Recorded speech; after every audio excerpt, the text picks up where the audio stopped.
Bismillahirrahmanirrahim. Assalamu alaikum. PTV Sports के flagship football show kick-off में खुश आमदीद. Thank you very much for being with us this evening. It's a pleasure being in front of you and discussing football. The PSL season is right upon us and आप इसको enjoy कर रहे हैं live and exclusive on PTV Sports. But of course, the show of football has to go on as well, especially on a day like this. जब especially अगर हम बात करते हैं Liverpool fans की, बहुत ही ज़्यादा चमक गई थी, कुछ insecurities भी थी कि इनकी टीम के जो top players हैं वो रहेंगे या इस सीज़न जो है ऑन अ फ्री चले जाएंगे और क्लब को कुछ फ़ायदा भी नहीं होगा. तो चलें एक उनके लिए एक हैप्पी न्यूज़ जो है वो आ चुकी है and that is that Mohamed Salah is staying at the club. उन्होंने 2 साल का कॉन्ट्रैक्ट एक्सटेंशन कर लिया है साइन विद लिवरपूल एंड ये इनके लिए एंड लिवरपूल और जो उनको ओन करता है फेनवे स्पोर्ट्स ग्रुप के लिए एक बड़ी एक अचीवमेंट है, क्योंकि फेनवे स्पोर्ट्स ग्रुप का भी एक स्टैंडर्ड सेट है कि वो 30 के बाद किसी को भी लुक्रेटिव कॉन्ट्रैक्ट इतना बड़ा ऑफर नहीं करते. बट साला की जो एक्सेप्शनल परफॉर्मेंस है, जिस तरह से वो कंट्रीब्यूट करते हैं जब से उन्होंने इस टीम को ज्वाइन किया, अगर हम ओवरऑल बात करते हैं 243 गोल स्कोर कर चुके हैं इस सीज़न भी. उनका पर मैच हाईएस्ट एवरेज है पर मैच के गोल के हिसाब से. तो जो उनकी फॉर्म लगी हुई है, it was only making sense that he should be retained at Liverpool. पूरा एक बैलेंस आउट हो जाता है अगर साला जो है वो नहीं जाते. तो उनके साथ साथ ये भी बात हो रही है कि वैन डाइक भी प्रीटी मच शायद ठहर जाएंगे, लेकिन ट्रेंट अलेक्जेंडर आर्नल्ड जो हैं लग रहा है कि उनका टाइम अब पूरा हो चुका है at Anfield, although he is the local boy from Liverpool. तो लेट्स सी वहाँ पे क्या होता है. बट द मेन खबर या मेन न्यूज़ आज की यही है कि साला ने कॉन्ट्रैक्ट एक्सटेंशन जो है कर लिया है लिवरपूल के साथ and Liverpool the Fenway Sports Group have offered him a contract as well. उसके साथ साथ हम बात करेंगे चैंपियंस लीग की. क्या ज़बरदस्त मैचेस हुए हैं. इनफैक्ट रोबर्टो कार्लोस की हमें याद आ गई जब डेक्लन राइस ने 2 फ्री किक्स के साथ स्कोर किया, स्पेशली द फर्स्ट वन. उसको भी हम डिस्कस करेंगे कि कितने रैंक की वो फ्री किक थी, जिस तरह से उन्होंने बॉल को कर्ल करते हुए बॉल अंदर डाली और एमिरेट्स पे रियाल मैड्रिड को 3-0 से शिकस्त दी. याद रहे रियाल मैड्रिड जो है वो डिफेंडिंग चैंपियंस हैं, 15 दफ़ा टूर्नामेंट जीत चुके हैं एंड क्या क्वार्टर फाइनल स्टेज में ही वो बाहर हो जाएंगे इस टूर्नामेंट के, क्योंकि अगला जो मैच होगा वो बढ़ने पे होगा and they will have to overturn the 3-0 deficit. तो lots talk about about that. Barca की जो फॉर्म लगी हुई है 4-0 से डॉर्टमुंड को आउट क्लास करते हैं. PSG जो है एस्टन विला को हराता है और Inter playing away at Bayern they win as well. तो ये चैंपियंस लीग वाकई जो शुरू में बात की जा रही थी, change of format, more exciting matches, तो ये तो हम ज़रूर कह सकते हैं कि यहाँ पे जाके बहुत ही ज़बरदस्त मैचेस हो गए हैं and it's anyone's trophy to take.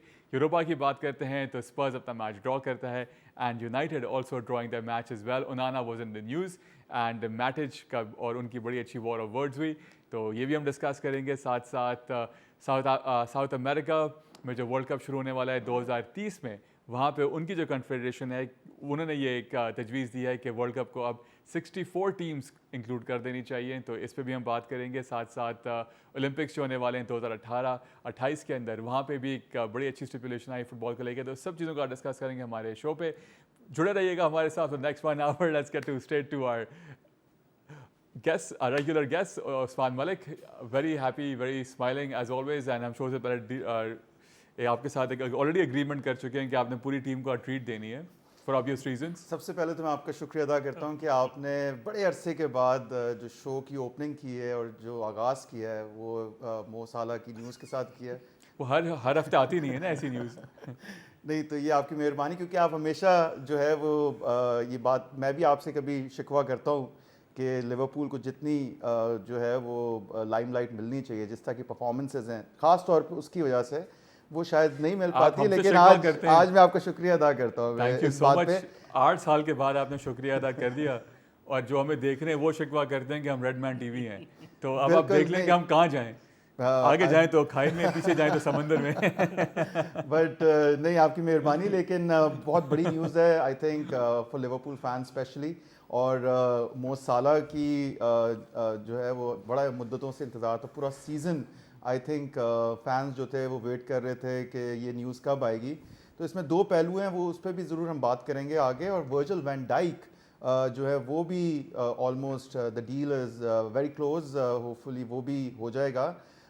तीसरी तरफ जो अफसोस लिवरपूल फैंस को होगा या दूसरे और फुटबॉलिंग फैंस को होगा, वो डेफिनेटली ट्रेंट अलेक्जेंडर आर्नल्ड का है, जो कि स्काउज़र होके, यानी कि पैरी पैम्बलेट ने भी जो है वो अपना बयान दिया कि वो खुद भी स्काउज़र है, कि ही इज़ अ लिजर्ड, यानी कि एक लोकल बॉय हो के जो हमेशा ख्वाब देखता था कि मैं कैप्टन बनूंगा और वाइस कैप्टन तो वो हैं, और उन्होंने जो है वो धोखा दिया. लॉयल्टी आप चेक करें. और फिर वो सुपरस्टार जो इजिप्शियन है, वो बंदा जो नीदरलैंड्स से खेल रहा है, वो इतना लॉयल होके, और कहाँ कहाँ से ऑफर्स नहीं थी। हमने अल हिलाल की बात की, हमने सऊदी प्रो लीग की बात की, मतलब उसको ठुकरा के, और वो भी कोई आप समझे 10 टाइम्स मोर, उस तरह की ऑफर्स को ठुकरा के स्टे करना, इसीलिए आई हम थिंक कहते ये हैं बहुत बड़ी उस्मान, बात अगर है। पहले हमने बात कर ली तो यही आपके जज्बात होंगे और लोग हमें कहेंगे कि हम रेड मैन टीवी हैं। इस पॉइंट पे हम आगे बढ़ जाते हैं ताकि हम कुछ और बात भी कर लें फुटबॉल में। नहीं, और और भी भी चीज़ें बहुत हुई बातें, हैं। बिल्कुल। वेलकम करते हैं अब्दुल लतीफ़ दादा बॉय को। सर कैसे हैं आप, ठीक हैं? All और well. बिफोर आप अपना तजिया दें, ये क्या ठीक कह रहे हैं, जो शिकवा कर रहे हैं वो बनता है या नहीं बनता? मैं इतना ज़्यादा, first of all thank you for having me ultimate, it's a pleasure being here. But मैं तो ये कहूँगा ऑन द कॉन्ट्रेरी कि हमने इस शो पे जितना लिवरपूल को कवर किया है शायद ही किसी टीम को इतना ज़्यादा कवर किया होगा हमने। लेकिन चलिए, आज का दिन है कि साला ने कॉन्ट्रैक्ट साइन किया है, तो हमने तो खैर इसको शो की ओपनिंग ही बना दी। शो की ओपनिंग के लिए तो मेरे ख्याल से और बड़े इंपॉर्टेंट टॉपिक्स हैं इस आपको वक्त। ट्वीट चाहिए या चैंपियंस नहीं, लीग, जरा सोच समझ के बात कीजिए। मैं कहता हूँ अल्तमश सही कह रहा है, उस्मान का शिकवा एकदम ठीक है भाई, मुझे मेरी ट्वीट से मतलब है और कुछ नहीं। तो अच्छा, उसके अलावा भी अल्तमश ये मैं जिक्र करना चाहूँगा टॉटनम का और यूरोपा लीग का, जहाँ पे 1-1 का ड्रॉ हुआ है, और पोस्टेकोग्लू पे भी उतना ही प्रेशर है जितना मैन्यू के मैनेजर के ऊपर है, अमरिम के ऊपर है, कि वो एक ट्रॉफी निकाले। और पोस्टेकोग्लू का जो ट्रैक रिकॉर्ड है कि वो अपने सेकंड सीजन के अंदर यूजुअली ट्रॉफी जीतते हैं, तो this is also an opportunity for them to progress to the champion league next season if they win it. उन्होंने ड्रॉ किया, और जो बड़ी टीम एक और जो यूरोपा लीग के अंदर है, Lazio, they lost 2-0 to Bodo Glimt. I think that was a huge surprise. Conference League की बात करें हम, तो Chelsea obviously 3-0 easy victory, not a problem at all. और वहाँ पे कॉन्फ्रेंस में अगली जो बड़ी टीम है मेरी नज़र के अंदर, रियल बेटिस है, तो they also one 2-0 very comfortably. So possibility है चेल्सी वर्सेस बेटिस का फाइनल पॉसिबल है। Fiorentina also is a part of the conference league, और सेमीफाइनल में अगर सब टीम्स आगे जाती हैं तो फ्योरेंटीना वर्सेस बेटिस होगा, दोनों में से एक ही टीम चेल्सी को आगे खेल सकेगी। चेल्सी का ड्रॉ बहुत इजी है आगे का। एंड बाकी जैसे उस्मान ने बताया, साला आ गया, वैन डाइक कब आ रहा है, उस्मान को डायरेक्ट न्यूज़ होगी, हम उस्मान से ही पूछ लेते हैं ये। पहले ये देख लेते हैं कि लिवरपूल ने न्यूज़ अनवेल किस तरह से की। मोहम्मद साला की ऑफिस कॉन्ट्रैक्ट एक्सटेंशन, एंड साला ने इस मोमेंट पे क्या कहा, let's have a look.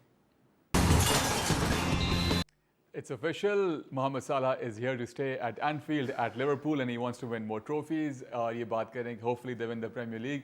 Pretty much, I think वो इसी महीने में वो चीज़ सील हो जाएगी, given the difference between them and Arsenal right now with only 7 games remaining in this Premier League competition. बाकी जो quadruple की बात हो रही थी वो तो ख़त्म ही हो चुकी है, क्योंकि बाकी टूर्नामेंट से वो बाहर हो चुके हैं. But Salah is now here to stay for another couple of years at least. जी उस्मान, कैसे देखते हैं? कॉन्ट्रैक्ट्स की बहुत बात हो रही थी, वेजेस की बात हो रही थी, क्या उनको बोनसेस, पर्क्स, ये सारी चीज़ें कर करा के, and there as, like we know, जैसे मैंने अपने इंट्रो में भी कहा, फेनवे स्पोर्ट्स ग्रुप जो ओन करता है लिवरपूल को, उनके सेट रूल्स हैं कि वो 30 के बाद किसी को भी बड़ा कॉन्ट्रैक्ट नहीं देते. यहाँ पे उन्होंने भी जो है अपनी चीज़ को चेंज किया है. कैसे देखते हैं आप?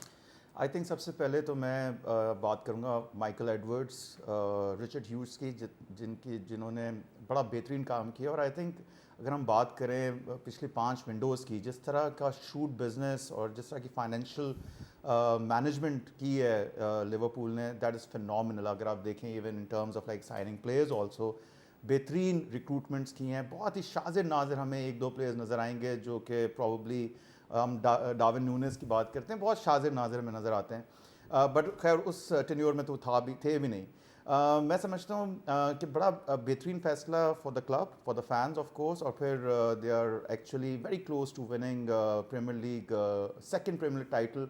और अब मौका ये मिलेगा कि कोविड के दिनों में तो फैंस के साथ सेलिब्रेट नहीं हो सका था, but this is the time where they can actually celebrate. मैं यहाँ पे यर्गन क्लॉप की एक बात ज़रूर करूँगा कि if you stay here they will build a statue of you. If you go somewhere else, you will be just an ordinary player, and that goes out to Alexander Arnold as well. आप बार-बार उनको ले आते हैं, उनका क्या मैं सिर्फ ताल्लुक ये इस चीज़ आप से? ये इस डिसीजन पे मैं ये एक बात करूँगा कि मो साला की जो यहाँ पे एक्सटेंशन है, उसमें आप ये अंदाज़ा लगाएं कि कितने रिकॉर्ड्स जो हैं वो ब्रेक होंगे in terms of like scoring goal. जो इनकी परफॉर्मेंस 8 साल हो चुके हैं लिवरपूल के साथ हैं. 2 और साल की एक्सटेंशन की अगर हम बात करते हैं तो 10 साल, इट्स क्वाइट पूरा डेकेड. 2017 में साइन हुए थे, और जो परफॉर्मेंसेस आई हैं हमने देखा, एक लीडरशिप और एक जो एक सक्सेसफुल मॉडल है, इन दोनों का रुकना इसलिए बहुत ज़रूरी था क्योंकि ये जो समर विंडो आ रही है, यहाँ पे मैं समझता हूँ कि बेहतरीन रिक्रूटमेंट का मौका है. पिछले सीज़न में सिर्फ किएजा की एक साइनिंग की थी, तो I think huge news for a club in terms of like their success story. थोड़ा सा शूट यहाँ पे भी रहा है, जो मैंने पढ़ी है information, basically Salah was wanting 500,000 per week, 3 million per week Al Hilal की तरफ से ऑफर थी जो इन्होंने ठुकरा दी, जबकि लिवरपूल ये चाह रहा था कि 3.5 लाख पर वीक का जो कॉन्ट्रैक्ट है उससे कम करके 300,000 पे लेके जाया जाए, बट बीच का रास्ता निकाला गया। 400,000 की न्यूज़ आ रही है कि ऑलमोस्ट इतने अमाउंट पे 2 साल की extension, which is very good, because अगर हम साला की हम देखें ओवरऑल जो है उनकी फिटनेस देख लें, इन टर्म्स ऑफ लाइक उनके इंजरी रिकॉर्ड्स देख लें, दे आर फिनोमिनल, और ये नज़र नहीं आ रहा कि अगर वो 33 ईयर्स ओल्ड हैं और फिर 2 साल के बाद 35 साल के हो जाएंगे, तो इस तरह से नज़र नहीं आ रहा। I think he has got the legs of Ronaldo, अगर हम बात करें इन terms of his fitness and everything. So I believe ये 2 साइनिंग्स बड़ी इंपॉर्टेंट हैं। एक लीडरशिप होना बहुत ज़्यादा ज़रूरी है टीम के अंदर। Virgil van Dijk also, he is the captain of the team, उनका रुकना भी इट्स वेरी इंपॉर्टेंट। और ये उस फ्रंट पे अब क्या होता है, उस आगे फ्रंट पे बढ़ते होते हैं, हैं बट मैं एक सिर्फ में बात करूंगा कि अगर ये एक्सटेंशन पिछले साल होती तो जो अमाउंट जो भी डिस्कस होता वो वहीं से ही फिर डेफिनेटली प्लेयर्स को देना पड़ता। तो बिल्कुल एंड में हुआ, ठीक है, फैंस के लिए it's a bit of surprise, but I think they have Liverpool is always famous कि वो अपना जो बिजनेस है वो बिल्कुल क्वाइटली करते हैं, और यही हुआ, और उन्होंने बिल्कुल टुवर्ड्स द एंड दे वो कॉन्फिडेंट कि ये 2 प्लेयर्स, एटलीस्ट ये 2 प्लेयर्स जो है वो ज़रूर इसको एक्सटेंड कर देंगे। आई थिंक थोड़ा सा रिस्की भी था क्योंकि दिसंबर से उनके पास Offers जनवरी से थे, ऑफर्स बिल्कुल। थी और वो कहीं भी जा भी सकते थे, तो बिल्कुल। कोई ना कुछ बात जरूर हो चुकी होगी। ऐसा भी नहीं है डेफिनेटली कि जो पहले बातें हाँ। हो रही थी कि साला कह रहे थे कि I am more out than in, Yes. He is now more in than out, so I think उस लिहाज से देखा जाए तो एंड साला की कभी हिस्ट्री भी है लिवरपूल के साथ, चेल्सी से अगर लिंक हम करते हैं जी, चेल्सी के साथ जब वो यहाँ खेलने आए थे, वो जो फेमस स्लिप हुआ था 2014 में Yes. स्टीवन जेरार्ड का, तो वहाँ पे भी Absolutely. उसी गेम का वो हिस्सा थे। कैसे देखते हैं लतीफ़ा? अल्तमिश, मुझे तो मेरे कानों को यकीन नहीं आ रहा, इतनी तारीफ उस्मान के मुंह से मैं सुन रहा हूँ माइकल एडवर्ड, रिचर्ड ह्यूज की। ये वही बंदे हैं जिन्होंने कहा था Liverpool have cheap owners, they have the stingiest owners, पैसा नहीं निकालते, स्क्वाड बिल्डिंग नहीं करते, और आज इतनी तारीफ कर माइकल रहे हैं। एडवर्ड्स बड़ी की बात तारीफ बात करूंगा। करने दें, बात करने दें। बड़ी बात है, इतनी तारीफ मैं सुन रहा हूँ, लेकिन चले आज तो बनता भी है कि आज का दिन है तारीफ करने का। लेकिन मैं इस तरफ इतना कहना चाहूंगा कि एटलीस्ट मोहम्मद साला जो हैं वो फ्री में नहीं जाएंगे, at least he will leave on by transfer fee देकर जाएंगे। आपको लग रहा है अगले साल? नहीं, अगले साल क्यों, मैं इस समर के अंदर भी पॉसिबिलिटी है। अगर अल हिलाल 150 मिलियन ले आता है, जैसे इस साल के लिए आपको याद है अल्तमिश 1-2 साल पहले भी वो 100 मिलियन की, गालिबन 100 या 150 मिलियन की बिड थी जो कि लिवरपूल ने रिजेक्ट की थी, that was towards the end of the window. तो अगर जून के अंदर 150 मिलियन पाउंड दे देता है अल हिलाल, तो क्या लिवरपूल रख लेगा मोहम्मद साला को? सवाल ही नहीं पैदा होता। और 150 मिलियन पाउंड कोई बड़ी चीज नहीं है। मैं एक पॉसिबिलिटी दे रहा हूं, I am just playing the devil's advocate over here. एक और चीज मैं आप बताना चलूं कि इमोशन के साथ नहीं, एक और चीज जरूरी है। नहीं, देखिए, रेडमैन टीवी पे जरूरी है, एक दूसरा पहलू भी होना चाहिए बात का। ये आर्सेनल के फैन जो है ना, कुछ साल पहले जिस तरीके से उस्मान एक्साइटेड है, सेम एक्साइटमेंट आर्सेनल के फैंस की थी जब ओबामेयांग ने अपना कॉन्ट्रैक्ट एक्सटेंड किया था, क्योंकि जो उनका भी जो लास्ट सीजन था उनका भी सिमिलर फॉर्म था जो भी मोहम्मद साला का है। और कॉन्ट्रैक्ट एक्सटेंशन के अगले सीजन ही इतना मैसिव डिक्लाइन आया था उनकी परफॉर्मेंसेज में कि वही आर्सेनल फैंस थे कि अपने क्लब को बुरा भला कह रहे थे। तो मैं कहूंगा कि देखिए 30 के बाद जो है ना प्लेयर की डिक्लाइन बहुत सडन आती है, कुछ नहीं कह सकते। चांस है, पॉसिबिलिटी है कि अगले साल साला अपनी सेम परफॉर्मेंस नहीं रिपीट कर सके। ये एक बड़ी पॉसिबिलिटी मैंने बता दी है कि अभी से इतना खुश नहीं होना चाहिए, अभी देखें वक्त के आगे होता है क्या। लेकिन एटलीस्ट एक बड़ा दिन है बड़े प्लेयर के लिए। 2017 से कंसिस्टेंटली परफॉर्म करते हुए आ रहे हैं, अब तक 243 गोल्स कर चुके हैं लिवरपूल के लिए। साथ साथ उनकी असिस्ट भी इतनी इंपॉर्टेंट होती है, जो उनकी प्रेजेंस है इस टीम में वो भी देखने से ताल्लुक रखती है। तो कुछ ज़रा उनके बेहतरीन गोल्स जो अब तक उन्होंने स्कोर किए हैं लिवरपूल के लिए, ज़रा उस पर नज़र डालते हैं। And it's Salah for Liverpool.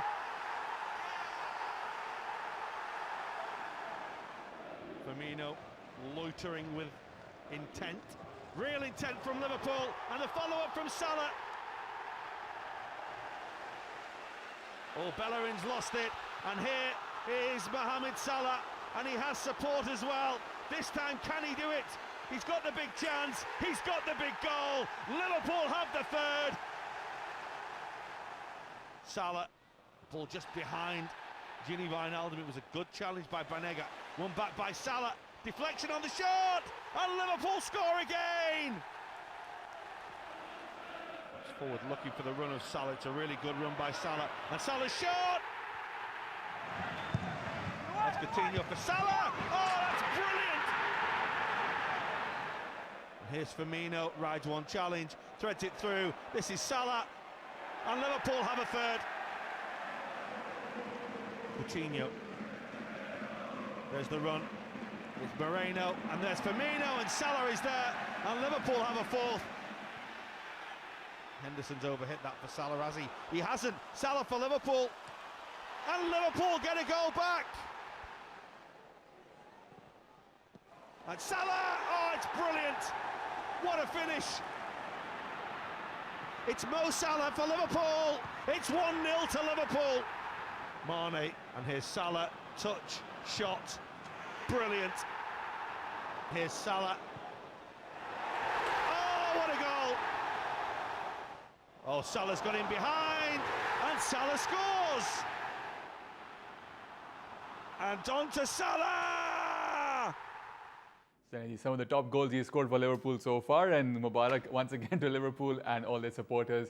And याद रहे पाकिस्तान के अंदर लिवरपूल का एक बहुत बड़ा supporters group है. They are based out of Lahore, and जिस तरह से वो इस टीम को follow करते हैं वाकई देखने से ताल्लुक रखता है. They've in fact even जो लिवरपूल के साबिक खिलाड़ी हैं उनको भी वो यहाँ invite कर चुके हैं. So they have a very passionate fan base in Pakistan amongst the other clubs as well, like Manchester United and Real Madrid and Chelsea as well. चलें जी अब आगे बढ़ते हैं. बात हो जाए यूरोपा लीग की क्योंकि कल ही उसके मैचेस हुए. बात हो जाए मैनचेस्टर यूनाइटेड की. वो प्लेइंग अवे एट लियोन. ये मैच जो है 2-2 गोल से बराबर रहा. काफ़ी टॉक भी हुई इस मैच से पहले. लूज टॉक हम कह सकते हैं. पहले उनाना ने कह दिया कि लियोन जो है वो एक बड़ी टीम नहीं है. काउंटर आता है मैटिच जो साबिक खिलाड़ी है मैनचेस्टर यूनाइटेड के कि उनाना is the worst goalkeeper in the history of Manchester United. And उसके बाद हमने देखा कि it was उनाना जिनकी मिस्टेक की वजह से जो है 2 गोल स्कोर हुए एंड लियोन के, और उनको कह सकते हैं तकरीबन के मुंह की खानी पड़ी. अदरवाइज़ वो अवे जाके ये मैच जीत जाते. सो उनाना has a lot to make up for, especially अब जब ये second fixture खेला जाएगा at Old Trafford. And Amorim जो है अपने प्लेयर को बैक कर रहे हैं. obviously उनको बैक करने की ज़रूरत भी है. And that was the situation in France जहाँ पे ये मैच 2-2 गोल से बराबर रहता है. जी उस्मान कैसे देखते हैं आप? जी बिल्कुल, आपने बिल्कुल सही कहा. आई थिंक बड़ी ज़बरदस्त माइंड गेम खेली मैटिच ने, जो कि यूनाइटेड का हिस्सा रहे हैं और till 21-22. But how was that a mind game? It was just a reply to what Onana was saying. For no reason मैं उन्होंने ये आपको बात बताता शुरू हूँ. कर दी. देखें before a very crucial match, एक तो वो हिस्सा रह चुके हैं 21-22 सीज़न. 22 सीज़न में he went to play for Roma. और आई थिंक जो उन्होंने बात की, हालांकि वो अगर देखा जाए तो टीम स्क्वाड का इनिशियली बल्कि बेंच से भी नहीं हुआ है, उन्होंने बात की कि the worst goalkeeper in the history of Manchester United. I mean among the very best of Schmeichel, और बात करें हम डेविड de Gea की बात करें, बार्थेस की बात करें, तो ये एक बहुत ही बड़े मैच से पहले एक बहुत बड़ा प्रेशर होता है किसी भी गोलकीपर को गलत साबित करना against a former player. I think ये एक रीज़न ज़रूर होगा कि उनके कॉन्फिडेंस में हर्ज आया होगा, जो मैं समझता हूँ. लेकिन अगर ओवरऑल रैकेट की भी बात करें तो ऐसा ही है ओनाना के परफॉर्मेंसेस. लेकिन इसके अंदर हम सिर्फ ओनाना को ब्लेम नहीं कर सकते, जो डिफेंस है. और मेरा ख्याल है कि इस पूरे सीज़न के अंदर बात करें तो सबसे ज़्यादा काफ़ी ज़्यादा गोल कंसीड किए मैनचेस्टर यूनाइटेड में. उसमें डेफिनेटली डिफेंस बड़ा एक इंपॉर्टेंट रोल प्ले करता है. लेकिन ओनाना के जो 8 errors have led to goal this season, the highest by any goalkeeper in the Premier League. बिल्कुल, और वो भी सारी चीज़ें थी. और अगर इस मैच की हम तफसील में जाते हैं तो रिजल्ट भी कुछ ऐसे ही है. ये जो 2 गोल्स थे ये मेरे हिसाब से रोके जा सकते थे. वही तो कह रहे हैं. बिल्कुल, तो वो आई थिंक वो चीज़ साबित हुई इस तरह से. लेकिन अगर मैच की बात करते हैं तो रायन चर्की क्या ज़बरदस्त टैलेंट है. 21 साल के वो प्लेयर हैं, और मैं समझता हूँ इस समर्स में they are lot of shooters जो उनके लिए ट्राई करेंगे.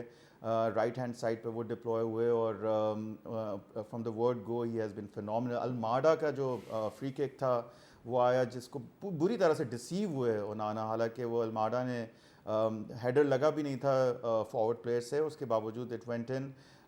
उसके बाद जो है वो दूसरी तरफ से जो है पैरी होके मौका मिलता है यूरो को, और वो अपने हेडर से स्कोर करते हैं. 1-1 हो जाता है. और फिर मैच काफ़ी जो है बैलेंस पे चल रहा था. लेकिन उसके बाद एक बड़ा बेहतरीन जो है वो गोल स्कोर करते हैं हेडर से ज़र्गज़ी. और 2-1 की लीड होती है और बिल्कुल डाइंग मिनट्स में जब मैच जाता है तो ये एक बड़ी अच्छी लीड हो सकती थी मैनचेस्टर यूनाइटेड के लिए। 2-1 अवे वो लेके जाते और एट होम फिर उसको मैनेज करते और बड़ा मुश्किल हो सकता था। लेकिन जो बिल्कुल एंड के अंदर रायन चर्की ने जो है वो उनकी ही पैरी हुई बॉल से जो है वो बेहतरीन डायरेक्शन दे के जो गोल स्कोर किया, तो 2-2 की जो स्कोर लाइन है, अब मुझे ये लगता है it's gonna be little difficult for United. एक प्रेशर जो है वो उनकी तरफ चला गया, जो आखिरी मिनट्स में गोल होते हैं वो बड़े क्रूशल साबित होते हैं और वो बड़ा प्रेशर एग्जर्ट कर सकते हैं। डेफिनेटली ओल्ड ट्रैफोर्ड में अब मैच होगा, सेकंड लेग का एक एडवांटेज ज़रूर है। एडवांटेज नहीं है क्योंकि जितना ही यूनाइटेड इस दफा हारा है अपने ग्राउंड पे बिल्कुल ही, वो तो ये नहीं कहेंगे लेकिन यूरोपा लीग के अगर रिकॉर्ड की हम बात करें, बड़ा एक अच्छा एक अनबीटन सिलसिला चला है यूनाइटेड का, तो उस लिहाज से अगर देखा जाए तो मैं वो बात कर रहा हूँ। बट यहाँ अब आगे बढ़ते हैं थोड़ा सा, काफी जी अल्तमिश, इस गेम में बेसिकली ओनाना वर्सेस मार्टिज का जो बैटल था वो डेफिनेटली मार्टिज जीत गए। ओनाना ने तो खुद मैं कहूँगा ओन गोल कर दिया अपने आप के लिए।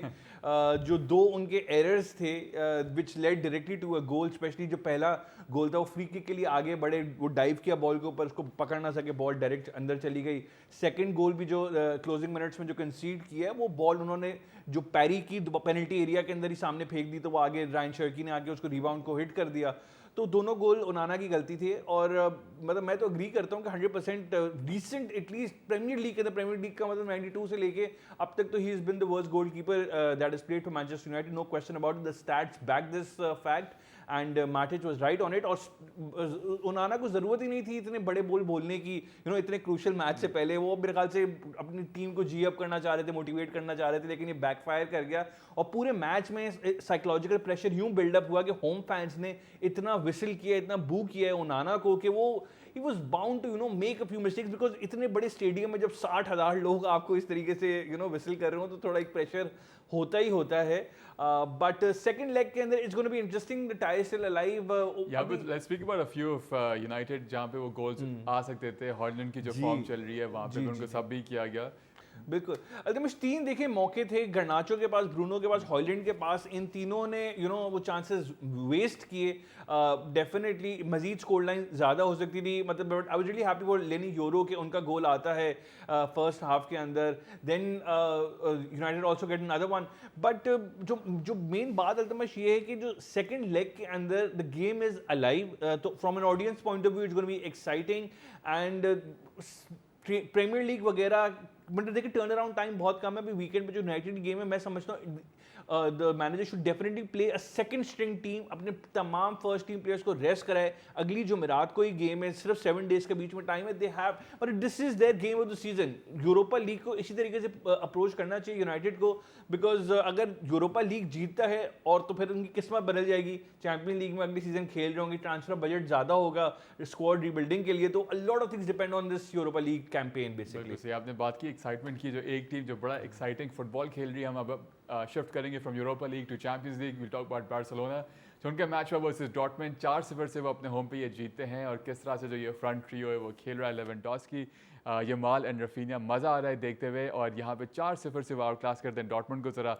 इस मैच के हाइलाइट्स देखते हैं और फिर इस मैच को और बार्सा को और डॉर्टमुंड दोनों को डिस्कस करते हैं। Trying to come onto his left foot. Lamine Yamal saved early by Koba. Big chance for Barca. Here is Lamine Yamal. Stands with his fullback. Beats his fullback. Lamine Yamal! Oh, he went for goal himself. My goodness, Pablo. Wasn't far away. Well, wonderful skill on the touchline. Then the shot. Elected not to pull it back. How do you see this one? That was a tough... Again, it's Rafinha who's putting that one off Pedri. Barca coming in numbers. Here's Lewandowski. What a save by Coburn. Oh my... Who's got a big start tonight, in by Fermin. It's the back post where Inigo Martinez is waiting. And there's Koumarsi, and Barca take the lead. Was there a touch by Rafinha? We'll find out shortly. If not, that's Pau Koumarsi's first Barca goal. Possible, as it were. Here come Dortmund again. Only one additional minute. Here's Girassi. Oh, and he wants to go on his own. Dinks it in towards Rafinha. And Lewandowski. And Barca lead by 2-0. How slick was that? He now does score against Dortmund with Barcelona. Lewandowski read where that was going to go. Here's Fermin. Chance. Oh, and it should have been 3. That has whisked past the far post. And fair enough to go alone. Here is Lewandowski though. That's a fine first touch. And not a bad. It's Lamine Yamal. who's got Lewandowski waiting in the middle. Still Lamine. There's Lewandowski. It finds Fermin Lopez. Deflection. Fermin again, and he's blazed it out with the spaces. Dortmund are leaving. There's more of them, and here's Fermin Lopez. He's got Lewandowski inside, and Lewandowski makes it 3-0 to Barcelona. Ruthless on the counter-attack. Fermin, it's him again to Lamine. He goes immediately through to Lamine Yamal. Big chance for Barcelona, and Lamine puts it away. Barca 4, Dortmund 0. It's the teenage sensation. Ruthless again on the. Valdes stays down. Here's Bayer. Oh, big chance in the middle. Great block. Another great block. I think it was so at Montreux. I think this tie is pretty much over, and Barca are now looking at their first semi-final in the Champions League for the first time since 2019. अगर हम बात करते हैं इस season 23 times Barca have scored 4 or plus goals in this season, and the way they're scoring for fun. Overall 60% possession रहती है Barca के पास इस मैच के अंदर. 3.71 का उनका एक्सजी होता है. लेवेंडोस्की इस एज में भी आके जो गोल स्कोर कर रहे हैं, ऑल्दो यमाल इस मैच में स्कोर नहीं कर सके, but definitely sorry he did score. इसका इनका गोल था. एंड जिस तरह से वो खेल रहे हैं, एंड जो फ्रंट थ्री खेल रहा है, मज़ा आ रहा है देख के. एंड पहले हम बात कर रहे थे कि शायद PSG will be the out and out winners for the क्या कह सकते हैं चैंपियंस लीग, लेकिन जैसे बार्सा भी खेला, it be amazing to watch these two teams अगर वो पहुंचते हैं फाइनल्स के अंदर. जी उस्मान. जी बिल्कुल, the most exciting team in Europe, no doubt about it, and the most sensational player in the history of football, I would say. No, not really, I mean, among the likes of Messi also. 17 साल की उम्र में वो भी ऐसे ही explosive थे, but क्या player है लमीन यमाल. पहले फ्रॉम द वर्ड गो जिस तरह से वो तंग कर रहे थे, और इनिशियली जो उनकी ड्रिबल, जो उनका फुटवर्क था, दैट वाज फिनोमिनल.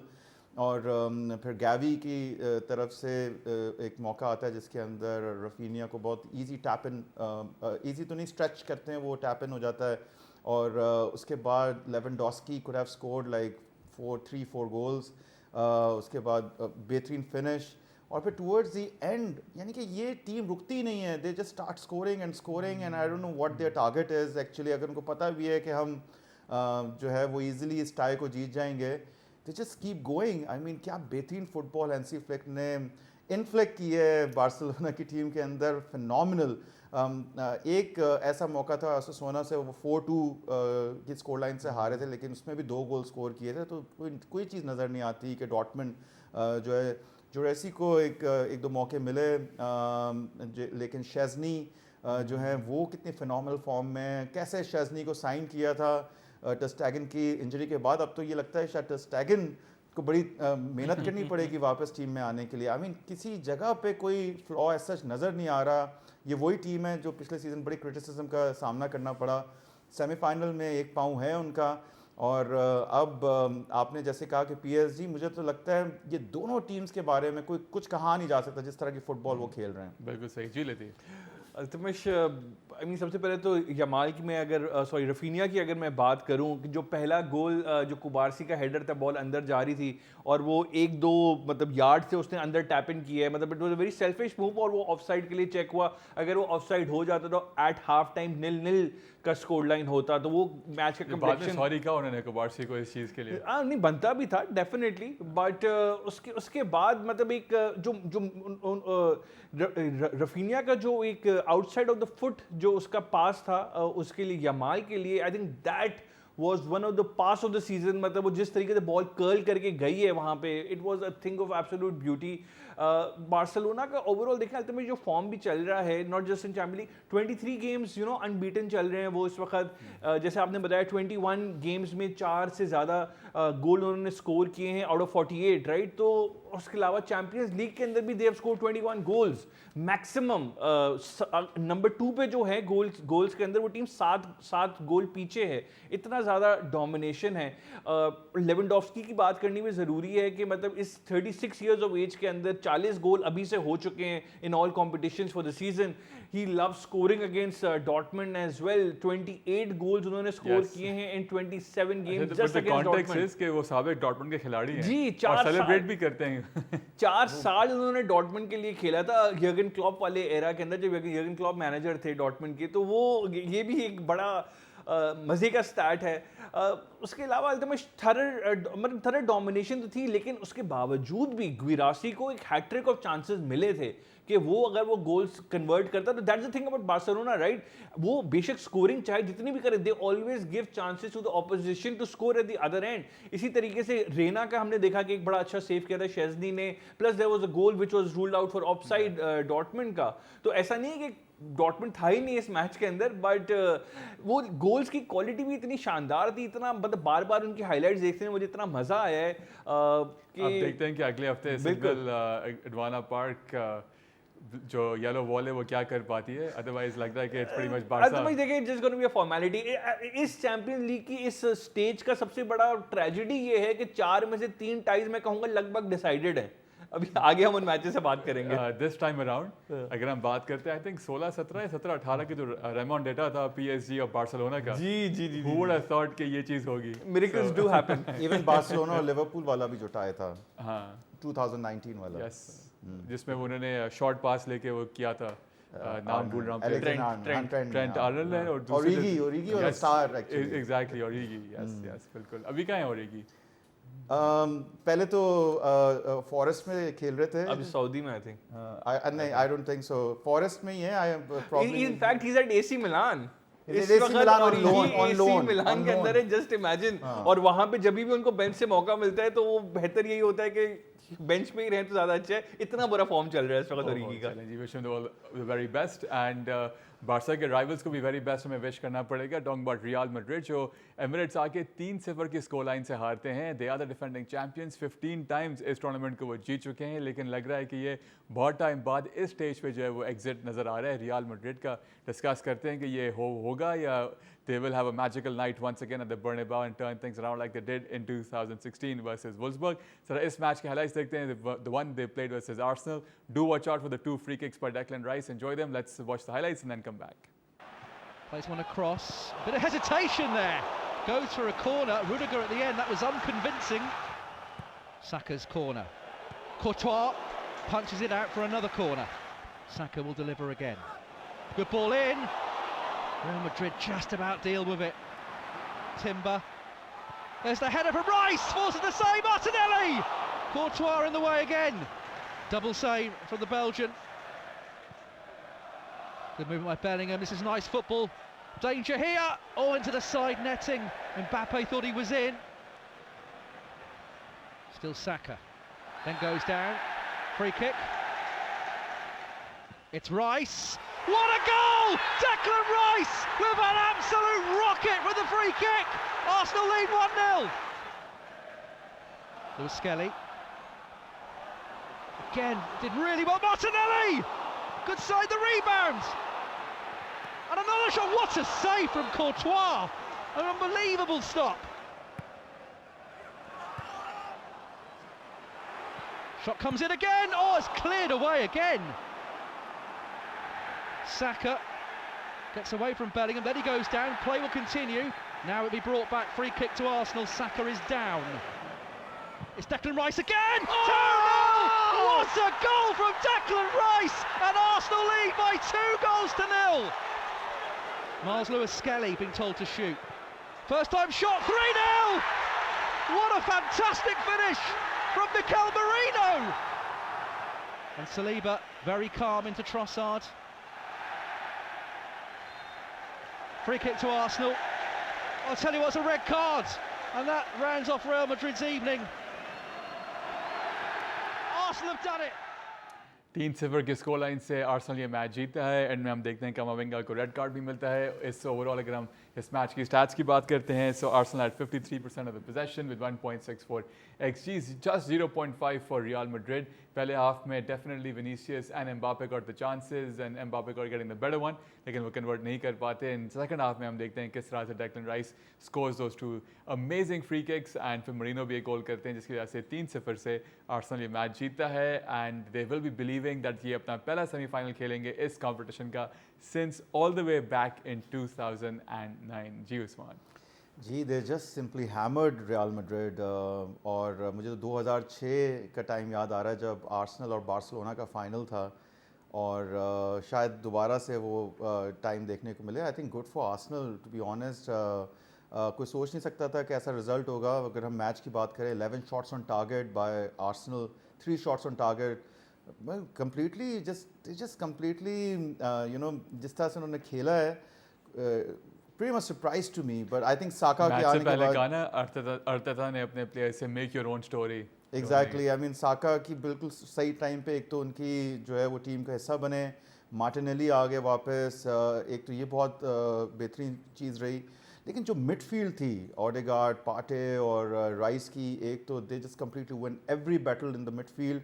डिफेंस की अगर हम बात करें, ऐसा कभी भी नहीं हुआ कि आर्सेनल ने इस सीज़न के अंदर 2 गोल से ज़्यादा कंसीड किए हैं। तो अगर वो बने बने जाते भी हैं तो वहाँ पे 1 गोल और करना है तो they would have to score 5 goals. Pertinent बात ये कि ये मेकशिफ्ट इनकी डिफेंस थी, इनकी रेगुलर डिफेंस भी नहीं थी ये। बिल्कुल, लेकिन अगर हम देखते हैं ओवरऑल जिस तरह का रिकॉर्ड उन्होंने रखा हुआ है, और फिर शुरू में हमने देखा कि जिस तरह से वो कॉर्नर्स ले रहे थे और कितना तंग करके रखा हुआ था कोर्तुआ के, अगर वो जो कुछ सेव्स ना होते तो कुड हैव बीन 4-5 गोल्स। तो आई थिंक फिनोमिनल परफॉर्मेंस। अब तो डेक्लन राइस की जो फ्री किक की एक स्पेशलिटी बैकम की याद दिला दी है हमें, और मैं समझता हूँ इंग्लैंड के लिए भी अब ये एक मेन मैन होंगे in terms of like taking free kicks. पहली वाली भी जो क्या कर्लर था इनसाइड, ठीक है, उसको हम बड़े बड़े जो है रोबर्टो कार्लोस या जो लेजेंड्स, इस तरह से हम शायद नहीं कंपेयर कर सकते उसकी स्पीड और उसका जो डिस्टेंस है उस हिसाब से, बट क्या ब्यूटीफुल दोनों फ्री किक दोनों उन्होंने ये फ्री किक ली है, वो भी अपने होम पे स्कोर और उसके बाद स्कोर किया। और फिर मिकेल मेरिनो जो कि फॉरवर्ड हैं भी नहीं, 6 गोल स्कोर कर चुके हैं, उन्होंने भी फिनिश किया। और अब बड़ा मुश्किल नज़र आता है अनटिल अनलेस कोई मिरेकल हम देखें। लेकिन एक और चीज़ मैं बोलूँगा, एम्बापे जिस टीम में जाते हैं वो टीम का बहुत ही बुरा हाल हो जाता है। चैंपियंस लीग को लेके स्पेशली पीएसजी को हमने देखा पिछले सीजन, अब देखे पीएसजी कैसा खेल रही है, और रियल मैड्रिड अगेन पूरा सीजन को इतनी अच्छी फुटबॉल खेली नहीं। एम्बापे स्टिल टू यंग, मतलब obviously he will have a lot of opportunities to win the Champions League, but जैसे आपने गलती में शबी स्टार्ट में कहा 2019 से पहला सेमीफाइनल है। 2009 से कहा, ओके 2019 में मुझे लगा कि वो तो बार्सिलोना का था, तो 6 साल बाद तो आर्सेनल क्वालीफाई की थी चैंपियंस लीग के लिए। There was a long period when they were out. बहरहाल इस गेम के अंदर अल्टीमेट ऑब्वियसली देखिए, पहला जो गोल था, जो फ्री किक थी, एक बेसिक रूल ये होता है कि जो वॉल होता है वो 1 यार्ड पोस्ट के बाहर खड़ा होता है।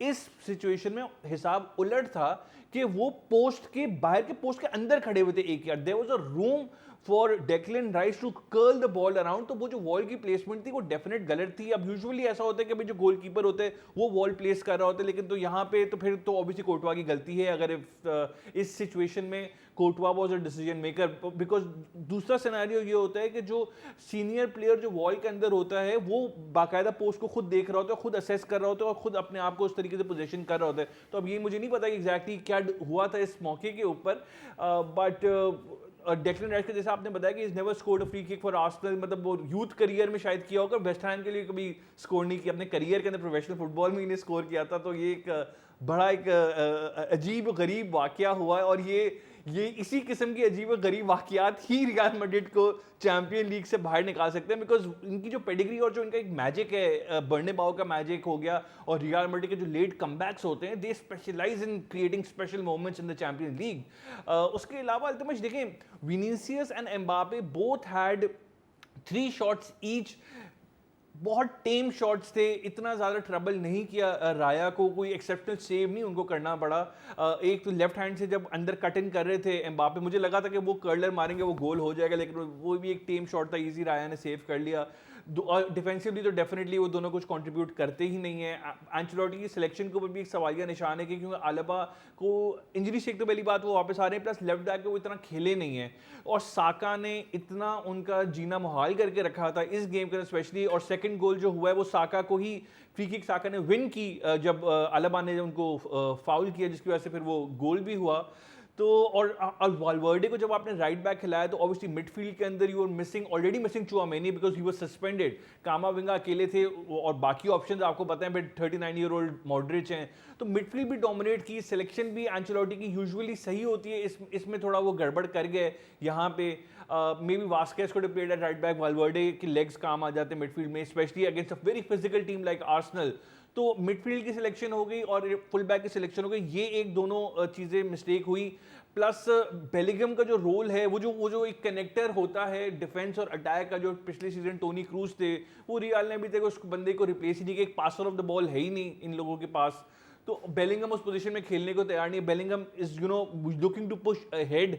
अगर वो पीछे खड़े होकर, जिन्होंने 4 साल जिंदगी के प्रोफेशनल करियर में एट डॉर्टमंड उसी रोल में थे ना, कि वो पीछे खड़े होकर बॉल्स को प्ले करते थे, वो इतने ज़्यादा अटैकिंग थर्ड में नहीं जाते थे, मतलब वो असिस्ट होती थी उनकी पीछे से, तो वो रोल अब करना नहीं चाह रहे हैं। बिकॉज लास्ट सीजन हमने देखा था उनकी एंचेलोटी ने उनको जब एम्बापे को साइन नहीं किया था, तो बॉक्स के अंदर ज़्यादा वो यूटिलाइज हुआ करते थे, उनके गोल्स ने रियल मैड्रिड को ज़्यादा हेल्प किया पिछले सीजन।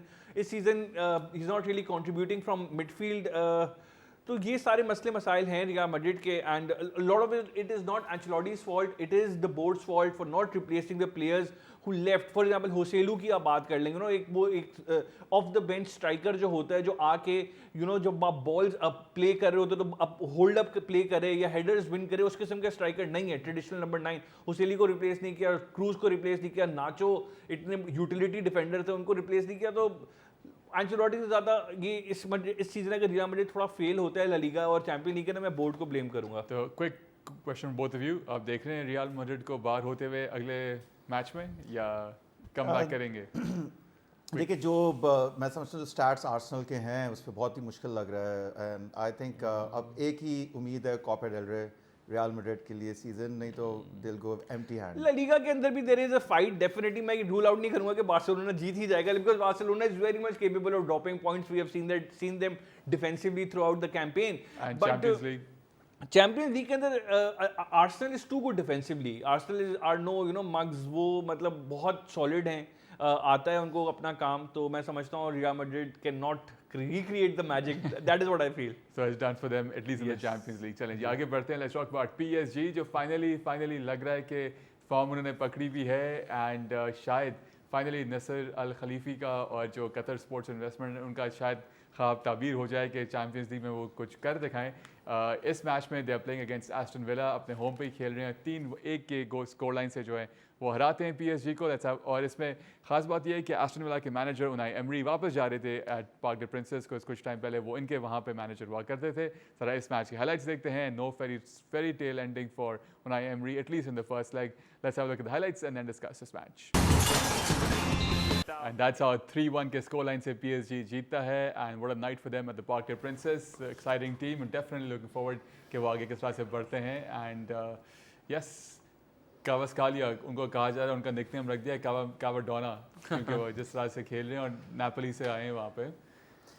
ज़बरदस्त। आई थिंक जो second half of the season हमने देखा PSG ने लिवरपूल जैसी टीम को जितना डोमिनेट कर रही थी चैंपियंस लीग के अंदर, उनको नाको चने चबा दिए। और इस मैच के अंदर भी हालांकि पहला गोल जो है वो रॉजर्स की तरफ से आया है, against the run of play था वो, तो against the run of play, और एक मौका था कि it was probably a surprise goal, लेकिन PSG ने तो बिल्कुल कोई मौका नहीं छोड़ा। क्या डायनामिक प्लेयर्स हैं। जो पहला गोल था डू का, वो बेहतरीन गोल, और कवाटस्कालिया जो है, जिस तरह से उनका फुटवर्क था और जिस तरह से वो लेफ्ट हैंड साइड और राइट हैंड फ्लैंक पे जो आते थे और सबको नचा रहे होते थे डिफेंडर्स को, जिस तरह से उन्होंने इंटीग्रेट किया टीम के अंदर, क्या phenomenal.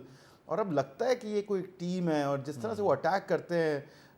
Ousmane Dembele number 9 position पे उन्होंने भी स्टार्ट किया, स्कोर नहीं कर सके, लेकिन काफी उनकी प्रेजेंस थी, उनकी प्रेजेंस थी बिल्कुल। मिडफील्ड की बात करें, विटिनिया, फैबियन रूइज, दे वर फिनोमिनल, कोई मौका ही नहीं था।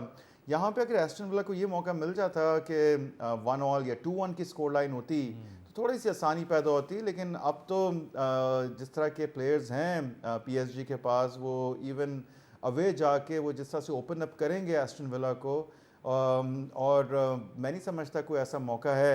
और फिर टूवर्ड्स दी एंड भी हमने देखा नुनो मेंडेस ने 3-1 की स्कोर लाइन कर दी, और बिल्कुल लतीफ़ ने सही कहा है कि 3 मैचेस ऐसे हैं कि जिसमें कोई वापसी नज़र नहीं आ रही।